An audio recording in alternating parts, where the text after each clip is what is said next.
Très bien. Nous allons donc commencer notre séance qui est donc consacrée à la chirurgie dans l'hôpital de demain. Nos séances, habituellement, vous le savez, concernent la discussion de nos pratiques chirurgicales dans nos différentes spécialités, ce que nous faisons, nous discutons, nous débattons de la façon dont nous avançons dans nos spécialités. Mais de temps en temps, nous devons réfléchir sur les modalités d'application de notre chirurgie. C'est la raison pour laquelle nous avons inscrit au programme de cette séance la chirurgie dans l'hôpital de demain.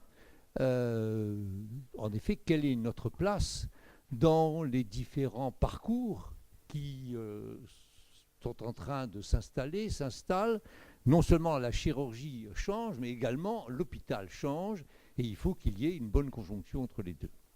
Alors nous avons organisé cette séance, comme vous avez vu, avec différents exposés. Nous sommes très heureux, je l'annonce dès maintenant, d'accueillir Madame Annie Poder, ici présente, qui va donc assister à toute notre séance. C'est spontané, madame, je n'ai pas demandé. Voilà. Et donc, nous sommes très heureux que vous soyez là. Vous allez parler en dernier. Et j'espère qu'il se passera comme la dernière fois, car nous avons une séance au début de cette année sur l'accueil des chirurgiens étrangers. Et nous étions pleins des difficultés que rencontraient ces stagiaires étrangers pour l'exercice.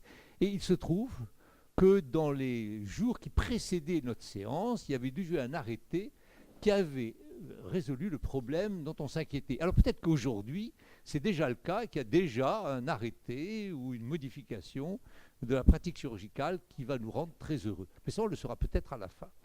En attendant, je vais donner tout de suite la parole à notre première oratrice, Corinne Vons, qui va nous parler de la chirurgie ambulatoire. Et c'est Jean-Pierre Triboulet qui ouvrira la discussion. Corinne. Mesdames, Monsieur le Président, un peu plus fort, voilà. Arrivé le matin de l'opération, retourné à son domicile le soir même, nous savons tous actuellement que la chirurgie ambulatoire est une chirurgie qualifiée, réalisée sans hébergement de nuit. Elle assure au patient un confort sécurisé en lui permettant de rejoindre sa résidence le soir même de l'opération. Nous savons maintenant qu'elle diminue par 3 le taux d'infection nosocomiale et qu'aux âges extrêmes de la vie, l'ambulatoire est particulièrement adapté aux patients qu'un éloignement du cadre de la vie perturbe. Alors, longtemps, la chirurgie ambulatoire a été considérée comme adaptée à des gestes chirurgicaux mineurs, mais depuis les avancées de ces dernières années, nous savons maintenant qu'elle est apte à des interventions plus lourdes. En effet, nous avons fait de considérables avancées techniques en chirurgie. La chirurgie mini-invasive avec la laparoscopie, les mini-incisions, le one-port, la robotique, l'abandon des drainages systématiques des sondes, comme la sonde d'aspiration digestive, et puis maintenant, ce que j'appellerais aussi de la chirurgie, comme la radiologie interventionnelle ou les endoscopies interventionnelles, qu'elles soient digestives, cardiovasculaires et urologiques. Nos collègues anesthésiques ont fait aussi de considérables avancées dans leur technique, reconsidérant l'histoire de gènes préopératoires, mêlant anesthésie générale, régionale, loco-régionale et par des blocs, maîtrisant le réveil, maîtrisant l'analgésie multimodale. Nous avons aussi complètement modifié notre mode de prise en charge post-opératoire et son évaluation.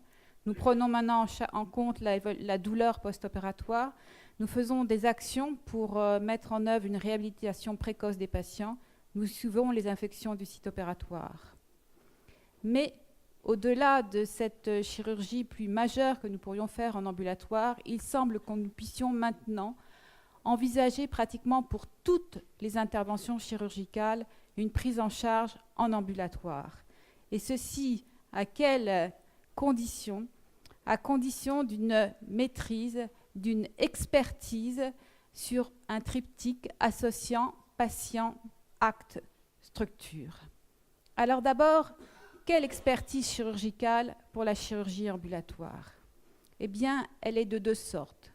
Tout d'abord, la gestion des risques post-opératoires pour l'acte que nous réalisons. et ensuite la maîtrise des suites opératoires de l'acte que nous avons réalisé. Maîtrise des suites, c'est assez facile à comprendre. Maîtriser les douleurs, quand réalimentées, le problème de la reprise du transit, le problème de la perte de l'autonomie. Mais qu'est-ce que veut dire la gestion du risque post-opératoire d'un acte? Eh bien, c'est connaître, l'avoir évalué, la probabilité de survenue, la gravité et le délai potentiel de survenue d'un événement post-opératoire lié à cet acte chirurgical. Et le risque ne se prévient pas, il se gère. Ce n'est pas un événement, c'est un concept. C'est la probabilité de survenue d'un événement, la gravité de cet événement, le délai de survenue de cet événement. Et gérer des risques en chirurgie ambulatoire est basé sur un principe de prudence, le lien entre l'expertise et l'action, savoir pour agir, voire s'abstenir, à l'inverse du principe de précaution, qui rompt le lien entre l'expertise et l'action et qui conduit à agir sans savoir. L'expertise chirurgicale s'acquiert. Chaque équipe chirurgicale définit et redéfinit régulièrement la liste des actes ambulatoires adaptés à son expertise. J'ai parlé de l'expertise des chirurgiens. Qu'en est-il de celle des anesthésistes? Eh bien, c'est la même chose. Gérer le risque opératoire pour un patient, connaître une nouvelle fois la probabilité de survenue, la gravité, le potentiel de survenue d'un événement lié au patient, maîtriser les suites liées à ce patient, réveil incomplet, douleur, gestion des comorbidités. Nous avons parlé du patient, de l'acte. Le troisième triptyque, c'est la structure. Quelle expertise sous la structure? C'est la capacité, cette fois-ci, à organiser un parcours parfaitement balisé et sécurisé pour le patient. Nous savons que architecturalement, la fluidité de patient passe essentiellement par ce parcours où il ne faudrait pas avoir de retour sur le même lieu, ce qui permet que le patient suive une route la plus fluide possible. Mais l'outil particulier pour assurer une organisation sécurisante pour le patient, c'est le chemin clinique. Qu'est-ce qu'un chemin clinique? C'est la description détaillée, anticipée de la prise en charge du patient. Toutes les étapes sont déclinées pas à pas dans chacun des sites, que ce soit l'unité de chirurgie ambulatoire, le bloc opératoire, la salle de surveillance post-interventionnelle, la salle d'adaptation à la rue. Et ceci du début jusqu'à la fin. Les objectifs sont déterminés pour chacune de ces étapes, avec les méthodes détaillées, formalisées, les étapes à problème, les étapes sujettes à risque, assurant traçabilité. Ceci aboutit à une feuille de route partagée par tous les intervenants et non plus avec chacun faisant son dossier de son côté, médecin d'un côté, soignant de l'autre, tous les personnels, une seule feuille de route, un seul dossier patient. Ceci se traduit par ce schéma qui paraît assez rébarbatif, mais qui illustre bien comment on voit un parcours du patient et comment chacune des étapes peut avoir un objectif et la traduction de cet objectif par diverses questions et par une traçabilité complète. En chirurgie ambulatoire, la clé, c'est l'organisation. Et autant que possible, l'organisation doit précéder le risque et non l'inverse. La chirurgie ambulatoire, c'est l'excellence, l'expertise chirurgicale, l'expertise anesthésique, la vision moderne de la gestion du risque et de la maîtrise des suites opératoires, l'organisation d'une structure dédiée adaptée permettant fluidité, sécurité, personnel dédié, formé. Un exemple, la cholécystectomie par laparoscopie en ambulatoire. Il n'y a pas de particularité technique. Il suffit de respecter les règles de bonne pratique que je ne vous reciterai pas. Quels sont ces risques? L'hémorragie. Dans quel délai? Quelle gravité? Quelle fréquence? Éventuellement la fuite biliaire. Même question. L'hémorragie, c'est toujours dans les 6 premières heures. C'est un hémopéritoine aigu. La fréquence est extrêmement faible, mais on va choisir de surveiller le patient 6 heures dans les suites post-opératoires pour gérer cet éventuel événement. La fuite biliaire, elle est souvent à distance. Elle n'est pas grave. Jamais elle ne nécessite un geste en super urgence. Elle est faible et elle ne nécessite pas une prise en charge en urgence. Maîtriser les suites, nous savons que ce qui empêche le malade de retourner à son domicile, c'est souvent un réveil incomplet, pas de prémédication, éviter la morphine en salle de surveillance post-opératoire, la douleur résiduelle, commencer les antalgiques dès le début de l'intervention, travailler avec un pneumopéritoine à 9 mm de mercure, utiliser l'analgésie régionale. Et puis les nausées, et encore la surveillance de moins de 6 heures. Si on n'a pas une bonne organisation, il faut commencer les antiémétiques rapidement, il faut ajouter de la dexaméthasone-droléptan et surtout commencer tôt et finir avant 12 heures. Voici une maîtrise, une gestion du risque, une maîtrise des suites et une parfaite organisation. Nous avons l'expérience de ce type d'intervention qui est réalisée malheureusement en France à des taux extrêmement faibles, comme vous voyez au bas de cette diapositive. À l'hôpital Antoine Béclair, après avoir commencé en 1999, le taux d'ambulatoire, de cholestectomie en ambulatoire est actuellement, je crois, proche de 80%. À l'hôpital Jean Verdier, nous les réalisons depuis novembre 2007. Nous sommes actuellement, non, il est fragile, à plus de presque 70% de cholestectomie en ambulatoire, avec, comme vous le voyez, un taux d'hospitalisation le soir même qui est de moins de 5%. Et pour nous, actuellement, c'est la norme de prendre en charge une cholécystectomie élective en ambulatoire, comme ceci a fait l'objet de recommandations de nos sociétés savantes. Alors, je finirai en vous disant que la chirurgie ambulatoire et non l'hospitalisation complète avec hébergement doit être privilégiée chaque fois que les conditions de réalisation sont réunies. Elle offre un confort sécurisé aux patients et un moindre taux d'infection nosocomiale. Elle doit être un objectif de prise en charge des patients pour chaque équipe et comme preuve de son expertise chirurgicale et anesthésique. L'hôpital de demain ne sera plus un lieu d'hébergement où les patients seront là à attendre qu'un risque survienne éventuellement. L'expertise de ces professionnels en fera un lieu de soins de haute technicité, gestion des flux autour d'un plateau technique hyper spécialisé, d'un plateau de consultation et d'un plateau d'urgence. Bientôt, on n'évaluera plus l'occupation des lits, mais l'occupation des patients. Je vous remercie.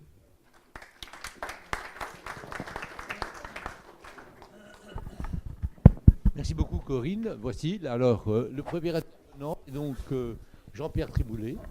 Alors, normalement, je devrais poser des questions, être plus ou moins agressive à Corinne, mais vous savez que je suis un convaincu de l'ambulatoire. En plus, c'est une présentation très très bonne. Donc, j'ai prévu 2 questions, pas trop méchantes, rassure-toi, mais en tout cas, je ne l'ai pas prévenu de mes questions. Donc, il n'y a pas de connivence, pas de... En revanche, peut-être qu'avant de poser mes questions, vous avez peut-être des questions sur cette présentation. Alors, moi, donc, les questions que je voulais te poser, Corinne, c'était l'adhésion au concept des différents acteurs. Car ça, c'est un problème. L'adhésion du concept ambulatoire des différents acteurs n'est pas au même niveau d'avancement. Pour les patients, bien sûr, le médecin traitant, les acteurs, chirurgiens ou anesthésistes, les administratifs, éventuellement. Ça peut être aussi différent, cette adhésion, selon le type d'exercice, privé ou public, pour quel type d'intervention. Et puis, pourquoi pas, les jeunes par rapport aux plus anciens. Alors, ça fait beaucoup de questions, mais voilà. C'est cette première question, j'aimerais bien que tu y répondes. C'est est-ce qu'il y a un niveau d'adhésion, penses-tu, différence du concept pour ces différents critères, et est-ce que c'est un frein au développement de l'ambulatoire? J'aurais juste une deuxième question après. Je pense qu'en effet, il y a un différent taux d'adhésion, mais je dirais que notre rôle, nous, professeurs d'université, nous, experts, c'est justement de faire adhérer par la formation. Par la formation, par l'explication, par la définition, comme j'ai parlé, de tout à coup cette réflexion chirurgicale qui n'est plus en termes de il y a un risque et potentiel, je vais garder le malade dans un lit au cas où le risque arriverait, mais tout à coup j'anticipe quel est le risque, et donc je gère le risque. Voilà. Et je crois que si tout à coup on aborde différemment notre métier, aussi bien chirurgien, anesthésiste, et si on forme les jeunes à ça, tout à coup la chirurgie ambulatoire deviendra une évidence. Très bien. Formation, information probablement aussi. En tout cas, je pense qu'on peut dire que l'adhésion au concept est quand même différente, évolue à des rythmes différents selon tous ces facteurs. Et c'est ce qui explique peut-être un des freins, ou peut-être au contraire le développement qui s'accélère pour certaines de ces acteurs. La deuxième question, c'est concernant un même acte, on sait très bien que les complications, les risques sont différents selon les opérateurs pour un même acte. Par conséquent, il y a un problème sur l'évaluation du risque pour une même intervention. Il est certainement différent selon les opérateurs ou l'équipe, disons. Dans ce cas-là, que penses-tu de la constitution d'une liste fixe d'actes qui, par définition, s'applique à tout le monde, quel que soit le risque, quels que soient les résultats que l'on a? Bien, je crois que j'en ai parlé dans mon diaporama. Je pense que seule une équipe peut décider des actes dont elle a l'expertise, de la prise en charge dont elle a l'expertise, et aussi dans la structure qui lui permet de mener à bien son expertise et d'être capable de réaliser en ambulatoire de façon sécurisée une intervention chirurgicale. Très bien, c'est les deux commentaires que j'avais à faire. Y a-t-il d'autres questions? Oui. Alors, ici d'abord. Bon, levez la main, allez-y. Oui. Il y a un deuxième micro qui peut passer. Henri. Jean-Luc Bouillot, je suis surpris du taux de 0,1% de cholecystectomie dans le privé. Est-ce que ceci tient au système de remboursement de la tarification des basses bornes? Est-ce que donc on est remboursé de la même façon, les établissements sont remboursés de la même façon lorsqu'ils opèrent une vésicule en ambulatoire versus une hospitalisation traditionnelle? Je pense qu'en effet, la borne basse compte dans les établissements privés. Peut-être n'ont pas-ils fait le calcul qu'en faisant une cholecystectomie en ambulatoire, en définitive, ils ne mobilisent pas un lit de nuit, ils peuvent en faire 2 à la place d'une. Mais je pense que le problème est aussi peut-être, je vais être un petit peu provocatrice, dans le privé, du principe de précaution. Et de la peur à partir du moment où c'est pas dans l'habitude et quand le tarif n'est pas incitatif à réaliser cette intervention plutôt en 2 jours, puisque c'est comme ça qu'il paraît être légitime de le faire plutôt que de le faire en ambulatoire. Je pense que la tarification a vraiment un rôle d'incitation aussi en termes de légitimité. Voilà. Oui. Dites votre nom chaque fois. Non, derrière toi, je pense. Oui, Georges. Il y a quelqu'un d'autre derrière, non? Non? Alors, Georges, toi, oui. Georges Mention. Georges Mention, Besançon. Est-ce qu'il y a déjà eu des exemples, des cas de jurisprudence mettant en cause la responsabilité d'un chirurgien par rapport à un acte réalisé en ambulatoire et qui aurait eu des suites fâcheuses? Je pense par exemple à la cholecystectomie où tu nous as dit au bout de 6 heures, il n'y a aucun problème. Dans la réalité d'une expérience où on essaie de faire une chirurgie de 1 jour, c'est-à-dire les patients passent une nuit à l'hôpital, on a quand même parfois des déboires en termes justement de fuites biliaires qui surviennent et qui ne sont pas si agréables que ça et pas si bien vécues que ça. Alors est-ce qu'il y a des implications médico-légales déjà? Il n'y a pas de cas de jurisprudence. Pour l'instant, la seule dont nous ayons eu connaissance, c'est l'inverse. C'est un patient qui devait être pris en charge en ambulatoire, qui a dû rester hospitalisé, qui a fait une infection nosocomiale et qui a porté plainte parce qu'il n'avait pas été en ambulatoire. Donc pour l'instant, il n'y a pas de... Ben oui, mais bon, on sait ce que c'est que la jurisprudence. Pour vous dire qu'on en fait ce qu'on veut comme argument. Hein. C'était pas prémédité la question. Yves Chapuis. D'abord, mes félicitations pour votre exposé. J'ai 2 questions. Premièrement, vous nous avez bien montré que ça nécessite une protocolisation extrêmement stricte de la part de tous les acteurs, y compris le brancardier. Et par conséquent, qui dit protocole dit feuille d'enregistrement de tous les éléments. Est-ce que vous ne pensez pas que cette préoccupation de la feuille ne risque pas de faire oublier le patient, c'est-à-dire est un facteur de déshumanisation? Et je vous le dis par une expérience récente et personnelle. Deuxièmement, peut-on à l'heure actuelle, à partir de l'expérience très séduisante de la cholecystectomie, penser qu'en matière de chirurgie digestive en particulier, on puisse extrapoler au point que dès maintenant, on doit envisager une modification des structures hospitalières? Alors, parce que nous n'en sommes qu'à un cas particulier là. Je sais qu'il y a d'autres exemples, hein. Vous le savez mieux que moi. Mais tout de même, voilà. Alors, pour votre première question et la déshumanisation, absolument pas. Au contraire, le patient est partie prenante de son chemin clinique, il connaît son chemin clinique, et bien au contraire, il n'y a absolument pas cet effet. Et par expérience, puisque nous l'utilisons à l'hôpital Jean Verdier, je peux vous dire que les patients, au contraire, se sentent beaucoup plus reconnus. Ils ne sont pas là dans un lit à attendre que la visite du médecin pour savoir ce qu'ils vont faire le lendemain. ils savent et ils participent à leur prise en charge. Et pour la deuxième question, bien entendu, pour moi, la vésicule, hein, je prends toujours cet exemple, mais pour moi, la vésicule, c'est une banalité. Et moi, j'attends avec impatience, et nous avons déjà fait des lobectomies hépatiques avec le professeur Franco, des splénectomies. Enfin, je veux dire qu'on doit se poser cette question pour toutes les interventions, savoir de quelle façon on est capable de maîtriser nos gestes et de savoir gérer nos risques. Bernard Lenoy. Oui, Bernard Launois. Je voudrais intervenir uniquement sur le premier temps de la chirurgie ambulatoire, c'est-à-dire l'hospitalisation le jour même de l'intervention. Alors je le fais maintenant parce que je crois que je n'aurai pas l'occasion de le faire ailleurs. Il y a 5 ans, quand Mme Bachelot a été nommée ministre de la Santé, elle avait tenu à recevoir le président de l'Académie de médecine et de l'Académie de chirurgie. Et en tant que président de l'Académie de chirurgie, j'avais insisté sur l'hospitalisation le jour même de l'intervention.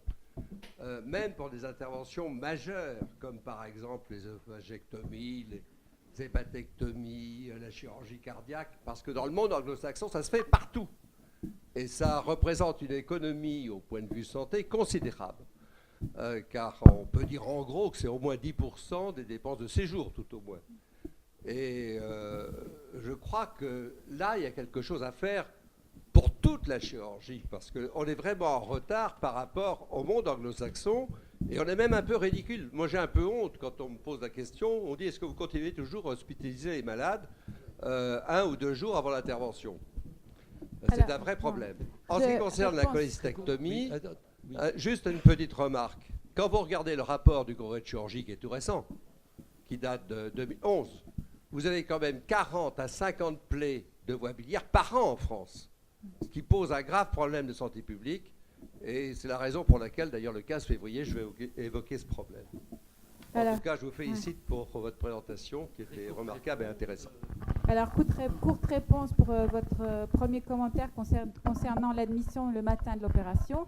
Bien entendu, mais ça, c'est juste un problème d'organisation. Hein. Je dirais qu'actuellement, tous nos séjours de 2 jours, je rentre la veille, je sors le lendemain, n'est qu'un problème d'organisation. En effet, il faut s'organiser. Mais l'ambulatoire, c'est plus. Il faut non seulement s'organiser, mais il faut aussi avoir une expertise de ce qu'on fait. Voilà. François Dubois. Oui, François Dubois. Quelle est la proportion d'activité en ambulatoire?